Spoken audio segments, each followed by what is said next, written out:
Hey, that's how the last movie started. Also, reading. Also, if I'm supposed to be reading and absorbing all this, f*** you. And if there's a quiz, I'm keying your car, teach. As we're about to see, the Empire is going to get their asses kicked yet again, with Luke Skywalker leading the charge. Aside from the Death Star, during this entire series, we never see the Empire bring an aerial attack on a planet. They just send down these cumbersome Imperial walkers. So what did they do to actually win something for once?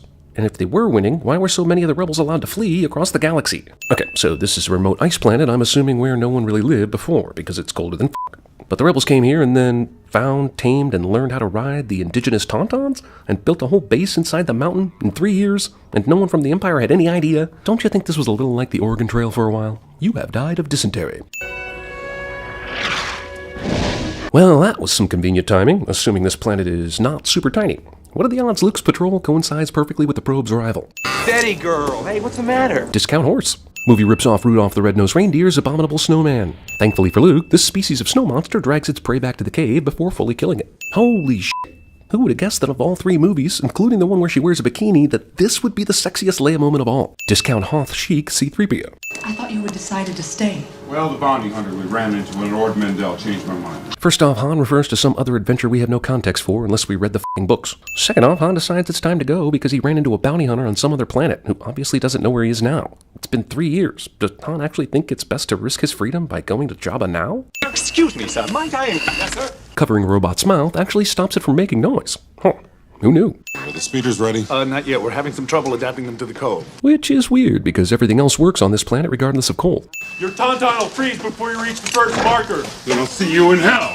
Hungry Wampa decided to knock out Luke and put him in the fridge before eating him. And Luke has been dangling upside down unconscious for who knows how long. Blood running to his head. And before you go telling me his Jedi ways help him avoid traditional physiological problems like that, I'll point out his Jedi ways did jack and shit to help him avoid landing in this situation to begin with. The real question is, how did that lightsaber manage to fall close enough to Luke for this, but far enough away that it couldn't have just slipped out of his holster and fallen straight down?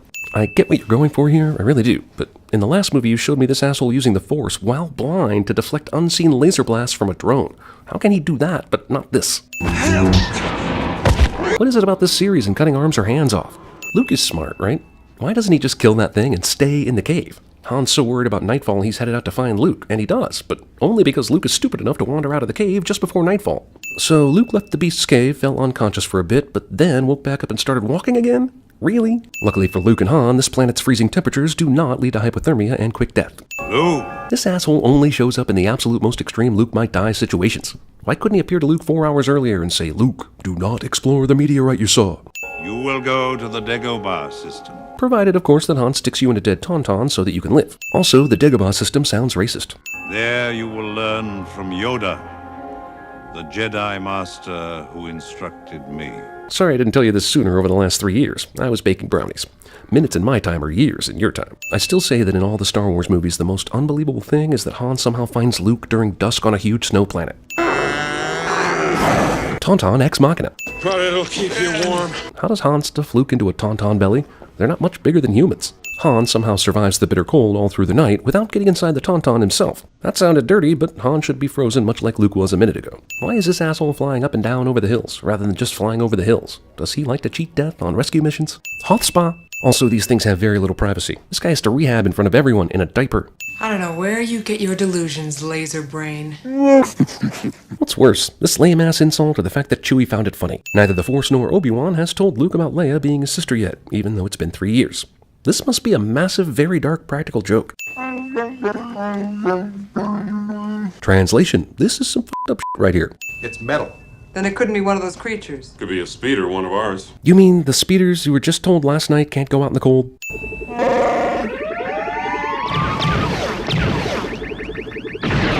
Can we all at least agree that in this one instance Han shot second? That is the system, and I'm sure Skywalker is with them. Set your course for the Hoth system. Look, if you're sure, as you say, why did it take a drone report and a photograph for you to figure out Skywalker's location? The rebels are alerted to our presence. Admiral Ozzel came out of light speed too close to the system. Why didn't Vader specifically leave an order not to do that? Or is the movie saying no one could have possibly known that and Vader's just being a dick? Sir, rebel ships are coming into our sector. Good. Our first catch of the day. After one small ship beat the Death Star, ignorance and confidence are the same thing. So you can land these things outside the energy shield, but you can't get some quick fighters down here to perform an aerial assault. Look, these things are awesome in many ways, but that doesn't mean they make sense. Besides, how are these things not using tracks like tanks to move? They needed to use actual freaking legs. Also, movie completely glosses over how much slipping and sliding should be going on with all this snow and ice. Rogue group, use your harpoons and tow cables. Go for the legs. Why the hell do these small fighters have tow cables? For towing a 1974 Buick? And harpoons for, I guess, whaling? Goddamn, falling down makes these Imperial walkers go from bulletproof to flammable as hell. The birthing process between walkers on Hoth was accelerated tenfold, and the baby is already walking. I didn't even see any f***ing, so this is amazing. Ku Klux Stormtrooper. Luke survives this crash. Honestly, how do you guys even build all this underground infrastructure in snow anyway? This bucket of bolts is never gonna get us past that blockade. That's kind of true, but why was Luke's X-Wing somehow able to get through the blockade no problem? Man, this ship is always taking off just in the nick of time, and while being shot at. I'm sure it takes off under normal, calm circumstances plenty of times, but we don't ever seem to see it. Vader senses or sees the Falcon leave, but does not apparently sense his son Luke, fellow Force user, a few hundred feet above him on the snow. Okay, so why can't he use the Force to maybe even slightly knock the ship off course and crash it into the mountain? As we learned from Yoda, size doesn't matter, so why not at least try? Or rather, do, because there is no try. Here's another thing. How are there not any Imperial ships guarding the exit off the planet? We even heard them talk about a blockade earlier, so where is it? And the rebels didn't find some other side of the planet where the blockade wouldn't affect them, so what gives? Two of these three Star Destroyers pursuing the Falcon run into each other. How is that possible? How do you not see another Star Destroyer in your path? Do you not have radar, training, skill?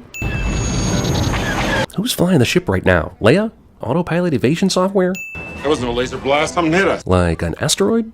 How does an asteroid hit you when you're not dead yet?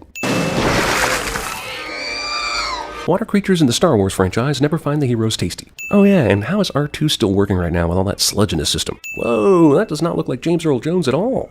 Does that include shutting me down, too? No, I need you to talk to the Falcon. Find out what's wrong with the hyperdrive. But he just said what was wrong with the hyperdrive a few minutes ago, didn't he? I noticed earlier the hyperdrive motivator has been damaged. And you didn't fix it because you hit the asteroid field before you could do anything. So that's still the problem, right? I'm looking for someone. Looking? Found someone you have, I would say. Tonight on Unsolved Mysteries, we'll try to figure out where Yoda's sense of humor went after this one scene in The Empire Strikes Back. Luke's dinner consists of Cheetos, blocks that look like cheese, some sort of white candy or pills, hush puppies, and strips of drywall. You seek Yoda. You know him? Take it to him, I will. Just like Obi-Wan, Yoda initially pretends not to be the person he actually is, mostly just to f with the audience. I mean, Luke. I believe, sir, it says that the power coupling on the negative axis has been polarized. Is that another way of saying the hyperdrive motivator is damaged, or is this some completely new invented bullshit reason for the hyperdrive not to work? Sir, I've isolated the reverse power flux coupling. The C in C-3PO stands for cockblock. Where the f is this? Why are holograms just shooting out of the floor here? Why are there screens in some instances and random holograms in others? I have no doubt this boy is the offspring of Anakin Skywalker. Which is a weird thing to say to Anakin Skywalker. Also, didn't the very fact that his name is Luke Skywalker tip you off? You can't seriously expect us to believe that after Luke destroyed the Death Star, the Empire didn't hear what the hell his name was. Also, Luke was hidden on another planet, so that Darth Vader couldn't find him. Yet he kept the name Skywalker. I cannot teach him. The boy has no patience. Yoda talks about Luke to a ghost in front of Luke, and this is his way of revealing himself to actually be Yoda. This one, a long time have I watched. All his life as he looked away to the future, to the horizon. Maybe because you assholes stuck him on a shitty distant planet with his aunt and uncle, and gave him no other type of future to look forward to. How the hell do you blame him for that? Are you saying if you'd stuck around on Tatooine and enjoyed dusting crops, you'd have flown out here like magic to train him? I think not. Either way, he's not a Jedi. What the fuck? You are reckless. So was I, if you remember. Obi-Wan is basically Jedi ghost lawyer here. He is too old. Is Yoda cranky? Does he not really want to train Luke? Why the 100 excuses thing? I know we're building tension for the audience. I mean Luke, but other than that, why is he so resistant? This movie is basically saying Ghost Obi-Wan is wiser than 800-year-old Yoda, which is just fucking stupid. Cool for sure, but how does a creature this giant survive on an asteroid with little to no food available? A Jedi uses the Force for knowledge and defense, never for attack.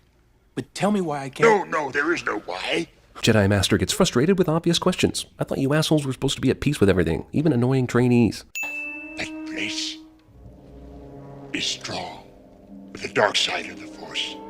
A domain of evil it is. There's a domain of evil sitting around just being evil in the Dagobah system? What the f for? Your weapons. You will not need them. Because you see this evil domain strong with the dark side of the Force out in the middle of nowhere, it just, well, it's here for psychological reasons. In the unlikely case someone comes down here. It's a strict Freudian, I hear. What will really bake your noodle is what this would have been if Luke hadn't brought his weapons with him. Also, face your adversary in a dream before facing them in real life cliché.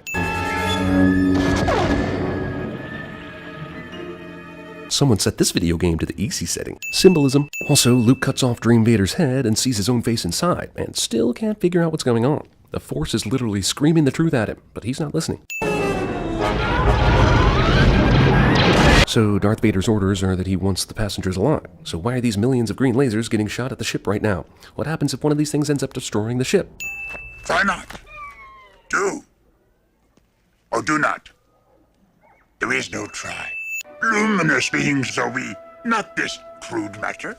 Yoda breaks the teacher-student boundary rule. Okay, so after this big talk about how rocks and spaceships are different from each other, and size doesn't matter and all that jazz, Yoda then proceeds to power the ship out of the water, but with considerable effort, I might add. If the Force supposedly doesn't distinguish the size of objects, this thing should have emerged immediately. I don't believe it. That is why you fail. Pimp. I'm taking a sin off for that too. Yoda is too badass. Captain Solo, this time you have gone too far. What the hell is he blabbing about? Gone too far? In what way? This is an amazing move of considerable cunning, and it got them out of being captured or killed. It at the very least bought time, even if he didn't have a plan after that. Instead of waiting even a few minutes after floating away with the garbage before taking off, Han takes off immediately, thereby allowing himself to be trailed. Boba Fett makes one of the luckiest guesses ever and has himself shot out with the trash to follow the Falcon, just in case it was doing the old attach yourself to the big ship so it can't be read by their scopes, and leave when they empty their trash trick. Also, why can't the Falcon detect this ship right behind it? If you leave now, help them you could, but you will destroy all for which they have fought and suffered. Because your dad is Darth Vader and he can turn you to the dark side and the rebels would lose the war. But that's a spoiler for the audience that you, the most important character in this movie, is just better off not knowing. Welcome, Leia. Leia isn't pregnant with Lando's baby already. It is you and your abilities the Emperor wants. And also, Darth Vader is your Damn, I can't tell him that until the big surprise, can I? If you end your training now, if you choose the quick and easy path, as Vader did, you will become an agent of evil. Except he doesn't, so in your face, false prediction Yoda. That boy is our last hope. No, there is another. Kinda makes you wonder what would have happened if Luke got killed or turned to the dark side. Would Leia have received a vision to go to Dagobah somehow? But Yoda would have died before she got there, leaving nobody to train her. I'm guessing her training would have consisted of going to the library, learning Jedi Master from microfish, and also stuff about demons. Lots and lots of demons.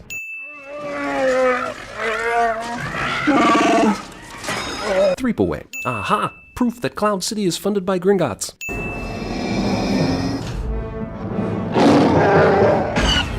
I'm surprised Vader didn't shoot Han first. I had no choice. They arrived right before you did. How did they do that? Even if Boba Fett tells Vader that they're going to Cloud City immediately after he starts following the Falcon has a huge head start, and this is after the Star Destroyers went into lightspeed in a different direction. Empire scientists create another what the f is that thing for a torture device. It looks like it's made of at least 5 failed science projects.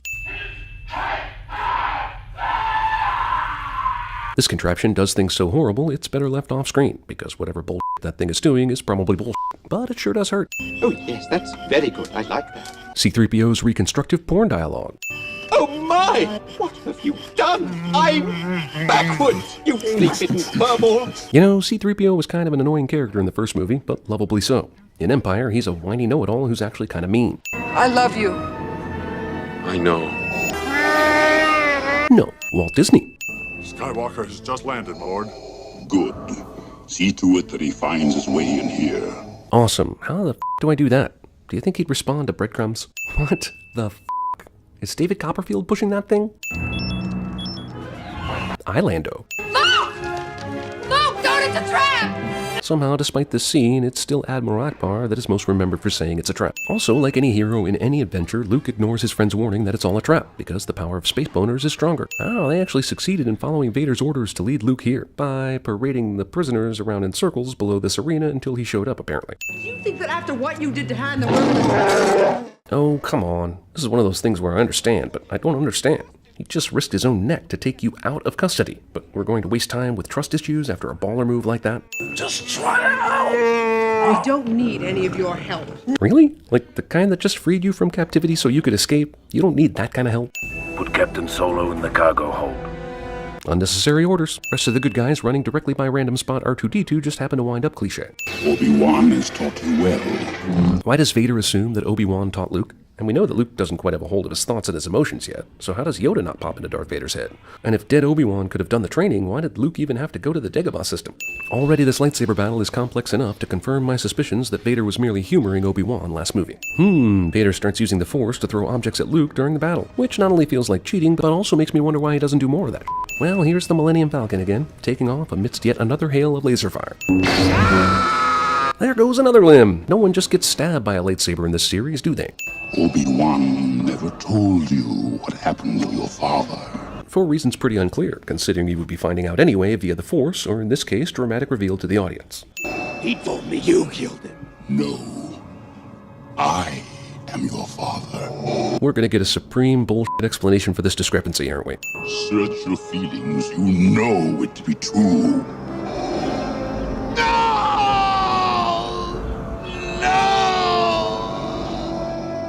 It requires about 10 syllables to say no in Tatooine English, or Tattoo English. Also, no. Movie paints suicide as the noble choice. Luke falls off a bridge, basically to his death, and then is saved by this thing. I don't know what it is, or if Luke knew it would do this, but what a crazy asshole random this is. Well, if the antenna isn't an ex machina, him somehow grabbing onto it while falling definitely is. Look, someone's up there. How can you tell that from this distance? Luke. Father. Damn, he went right into the acceptance phase of that shocker, didn't he? Why didn't you tell me? Because if he had, it wouldn't have been a big whammy for the audience. How can this character not know he's in a movie, for Christ's sake? You guys have hyperdrive, right? Meanwhile, here's a load of rebel ships that managed to somehow escape the Hoth blockade without incident. We didn't show you that because we showed you the Millennium Falcon's escape attempt, but it totally happened. I promise. You are the father!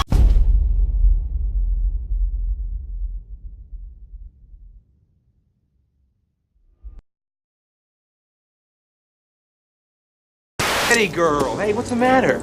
You smell something? I'm late for a very important date. There is no spoon.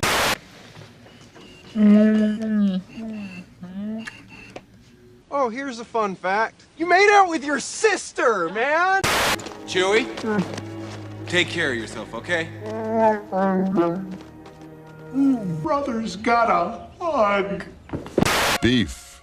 It's what's for dinner. James T. Kirk. Amy, I'm finished. No! Bolt! I'm wearing a Viridian patch on my back. Spock slapped it there just before we went on Gorkin's ship. R2 says the chances of survival are 725 to 1. Please, don't quote me the price when I haven't got the time.